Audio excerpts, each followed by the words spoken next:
তো সলিউশনে কোড আমি লিখে নিলাম। তো আমরা এখানে চেঞ্জটা কোথায় করেছি, আমরা এখানে চেঞ্জটা করেছি জাস্ট হচ্ছে এই দুই লাইন এবং এই দুই লাইনের মধ্যে। তো এই দুই লাইনে আমরা কি করেছি, এই দুই লাইনে আমরা ওয়েট লাগিয়ে দিয়েছি এবং এই দুই লাইনে সিগন্যাল লাগিয়ে দিয়েছি। অর্থাৎ আমরা এই সলিউশন করছি বাইনারি সেমাফোর দিয়ে। তো এখানে আমাদের সেমাফোরের মধ্যে হচ্ছে আমরা সেমাফোর ইন্ডেক্স করেছি SI দিয়ে, অর্থাৎ আমাদের যে কয়জন ফিলোসফার থাকবে আমাদের সেই কয়টি হচ্ছে সেমাফোর ভ্যালু লাগবে। তো এখানে হচ্ছে আমাদের ফিলোসফার কয়জন, একজন, দুইজন, তিনজন, চারজন, পাঁচজন। তো আমাদের সেমাফোর ভ্যালু লাগবে হচ্ছে 5টি। তো S0, S1, S2, S3, S4 এবং ইচ অ্যান্ড এভরি ভ্যালুকে আমরা ইনিশিয়ালাইজ করব হচ্ছে 1 দিয়ে। তো S0 এর ভ্যালু ইনিশিয়াল ভ্যালু 1, S1 এর ইনিশিয়াল ভ্যালু 1, S2 এর ইনিশিয়াল ভ্যালু 1, S3 এর ইনিশিয়াল ভ্যালু 1, S4 এর ইনিশিয়াল ভ্যালু 1। এবং এখানে আমাদের যেহেতু আমরা এটা ওয়েট লাগিয়ে দিয়েছি, তো এখানে এতটুকু মানে কি, এতটুকু হচ্ছে আমাদের এন্ট্রি সেকশন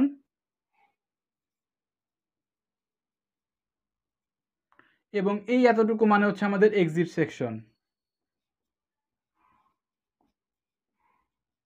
এবং এই যে ইট রয়েছে, এই ইটটা হচ্ছে আমাদের ক্রিটিক্যাল সেকশন।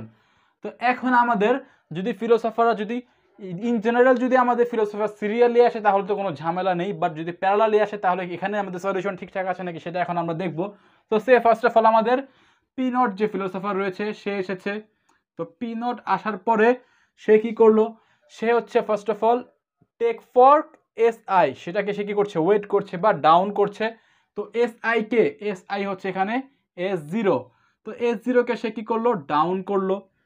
দেন হচ্ছে wait take fork SI+1 mod n, এখানে 0+1 মোড 5 হুইচ ইজ 1, অর্থাৎ সে S1 কেও ডাউন করলো। ডাউন করার পরে সে কোথায় যাচ্ছে, ক্রিটিক্যাল সেকশনে চলে আসছে আমাদের ফিলোসফার পি নট। দেন এখন যদি P1 ফিলোসফার আসতে চায় তাহলে সে কি ক্রিটিক্যাল সেকশনে যেতে পারবে। তো P1 ফিলোসফার আসলো, তো সে wait take for S of I। তো S অফ I এর ভ্যালু আমাদের অলরেডি 0, অর্থাৎ এখন যদি সে এটাকে 0 করতে চায় তাহলে কি হবে, এখন সে যদি এটাকে 0 করতে চায় তার মানে সে ব্লক হয়ে যাবে, তো সে নিতে পারবে না। তো সে হচ্ছে এখন যদি আমরা দেখি P2 যে ফিলোসফার রয়েছে সে যদি আসতে চায় সে কি আসতে পারবে।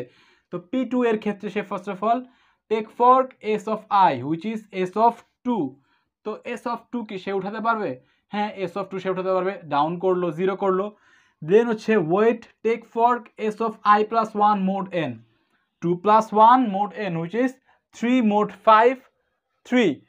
তো S অফ 3 কিন্তু অ্যাভেলেবল, তো সে সেটাও ডাউন করে S3 কে ডাউন করে কোথায় চলে আসলো, ক্রিটিক্যাল সেকশনে চলে আসলো। কিন্তু আমাদের যে মিউচুয়াল এক্সক্লুসিভে যে আমাদের যে কাহিনী ছিল মিউচুয়াল এক্সক্লুশন, তো সেটার মধ্যে আমাদের কাহিনী কি ছিল, মিউচুয়াল এক্সক্লুশনের মধ্যে আমাদের মেইন যে রুল ছিল সেটা হচ্ছে আমাদের ক্রিটিক্যাল সেকশনের মধ্যে একের অধিক প্রসেস থাকতে পারবে না। বাট এখানে আমরা দেখতে পাচ্ছি আমাদের পি নট প্রসেসে চলে এসেছে, P2 প্রসেসে চলে এসেছে। তো এখানে এটা কাহিনীটা কেন ঘটলো এবং এটা কি অ্যাকসেপ্টেবল। তো অ্যান্সার হচ্ছে হ্যাঁ এটা অ্যাকসেপ্টেবল। এবং এইখান থেকে অনেক কোশ্চেন আসে পরীক্ষার হলে। কোশ্চেনটা কি আসে যে আমাদের এই যে ডাইনিং ফিলোসফার প্রবলেম রয়েছে এই প্রবলেমের ক্ষেত্রে আমাদের ক্রিটিক্যাল সেকশনে একের অধিক প্রসেস থাকা কি সম্ভব, হ্যাঁ একের অধিক প্রসেস থাকা সম্ভব আমাদের সলিউশনের পরেও।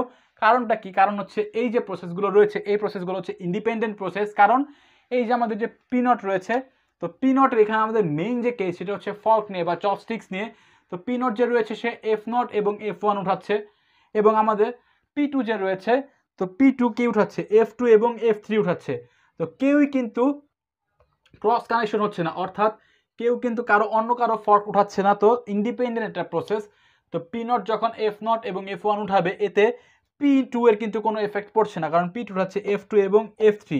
P1 উঠাতে পারছে না, P1 তো ব্লকে হয়ে যাচ্ছে কারণ এখানে আমাদের এই ফর্ক অ্যাভেলেবলই না। তো এখানে আমাদের ইন্ডিপেন্ডেন্ট প্রসেস, পি নট একটা ইন্ডিপেন্ডেন্ট প্রসেস, P2 একটা ইন্ডিপেন্ডেন্ট প্রসেস, যার ফলে আমাদের ক্রিটিক্যাল সেকশনে একের অধিক প্রসেস আসতে পারে। এবং এটা একটা স্পেশাল কেস ডাইনিং ফিলোসফার প্রবলেমের ক্ষেত্রে, যেখান থেকে প্রায় কোশ্চেন আসে যেখানে হচ্ছে আমাদের ক্রিটিক্যাল সেকশনে একের অধিক প্রসেস থাকতে পারে। তো আমরা আমাদের এই টেবিলকে ফুলফিল করে নিলাম এবং এখানে আমাদের সেমাফোরের যে ভ্যালুগুলো ছিল ইনিশিয়ালি 1 আমরা আবার ইনিশিয়ালি 1 করে দিলাম। তো এই টেবিলের মানে কি, এই টেবিলের মানে হচ্ছে আমাদের যে পি নট যে ফিলোসফার রয়েছে সে যদি তার F0 ফর্ককে উঠাতে চায় তাহলে তাকে এই লাইন এক্সিকিউট করতে হবে এবং এই লাইন এক্সিকিউট করা মানে হচ্ছে তাকে S0 এর ভ্যালু ডাউন করতে হবে বা ওয়েট করতে হবে। এবং সে যদি P1-কে উঠাতে চায় তাহলে তাকে এই কোড এক্সিকিউট করতে হবে এবং এই লাইন এক্সিকিউটের মানে হচ্ছে তাকে S1 এর ভ্যালুকে ডাউন করতে হবে। তো P1 এর ক্ষেত্রে S1 এর ভ্যালুকে ডাউন করতে হবে এবং S2 এর ভ্যালুকে ডাউন করতে হবে। সেমভাবে হচ্ছে P4 এর হচ্ছে S4-কে ডাউন করতে হবে এবং S0-কে ডাউন করতে হবে, অর্থাৎ F0 4-কে উঠানোর জন্য তাকে S0-কে ডাউন করতে হবে, কারণ আমাদের এই টেবিল হচ্ছে রাউন্ডেড টেবিল। তো এখন আমরা যদি দেখি আরেকটা কেস, তো এই কেসের ক্ষেত্রে সে হচ্ছে আমাদের এই যে S0 রয়েছে, সে হচ্ছে P0 ফিলোসফার, সে আসলো 1 নম্বরে হচ্ছে P0 ফিলোসফার রয়েছে, সে এসেছে, আসার পরে সে S0 এর ভ্যালু ডাউন করেছে, অর্থাৎ সে এই 4-কে উঠিয়েছে, উঠানোর ফল হচ্ছে সে S0-কে ডাউন করে দিল, 0 হয়ে গেল এবং সে প্রিএম্পট হয়ে গেল।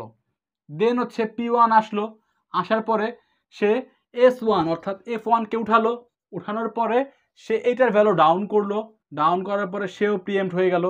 দেন থার্ডে আবার P2 আসলো, P2 S2 এর ভ্যালু ডাউন করলো, অর্থাৎ সে F2 4-কে উঠালো এবং সেও প্রিএম্পট হয়ে গেল। দেন এখন ফোর্থ নাম্বার যে রয়েছে P3 আসলো এবং S3 এর ভ্যালু ডাউন করলো, হুইচ মিনস P3 S3 এর ভ্যালু ডাউন করেছে, অর্থাৎ F3 এই চপস্টিক সে উঠিয়েছে এবং প্রিএম্পট হয়ে গিয়েছে। এবং লাস্টলি হচ্ছে আমাদের যে P4 রয়েছে, সে আসলো, আসার পরে S4-কে উঠালো, অর্থাৎ S4 মানে হচ্ছে F4-কে সে এই চপস্টিককে সে উঠালো, উঠানোর পরে সেও প্রিএম্পট হয়ে গেল। এখন আমাদের এই সবগুলো ভ্যালু ডাউন করা শেষ, অর্থাৎ আমাদের F0 চপস্টিক্স উঠানো শেষ, F1 চপস্টিক উঠানো শেষ, F2 চপস্টিক উঠানো শেষ, F3 উঠানো শেষ, F4ও উঠানো শেষ। এখন এই অবস্থায় কেউ যদি প্রিএম্পশন থেকে মুক্তি পায়, তাহলে সে কি ক্রিটিক্যাল সেকশনে যেতে পারবে? সে হচ্ছে আমাদের P2 প্রিএম্পশন থেকে মুক্তি পেয়েছে। এখন P2 যদি প্রিএম্পশন থেকে মুক্তি পায়, সে ফার্স্ট অফ অল এই একটা লাইন এক্সিকিউট করেছে, এক্সিকিউট করার পরে S2 এর ভ্যালু ডাউন করেছে, বাট সে যদি এখন এই লাইন এক্সিকিউট করতে চায় তাহলে কি হবে, তাকে S3 যে তার এই ভ্যালু ডাউন করতে হবে, অর্থাৎ F3-কে পাওয়ার জন্য তাকে S3-কে ভ্যালু ডাউন করতে হবে, বাট S3 এর ভ্যালু অলরেডি ডাউন, তার মানে সে কী হবে, ব্লক হয়ে যাবে। অর্থাৎ প্রিএম্পশন থেকে এখন যেই মুক্তি পাবে সেই ব্লক হয়ে যাবে, অর্থাৎ এখানে আমাদের একটা কেস অ্যারাইভ হচ্ছে, হুইচ ইজ ডেডলক কেস।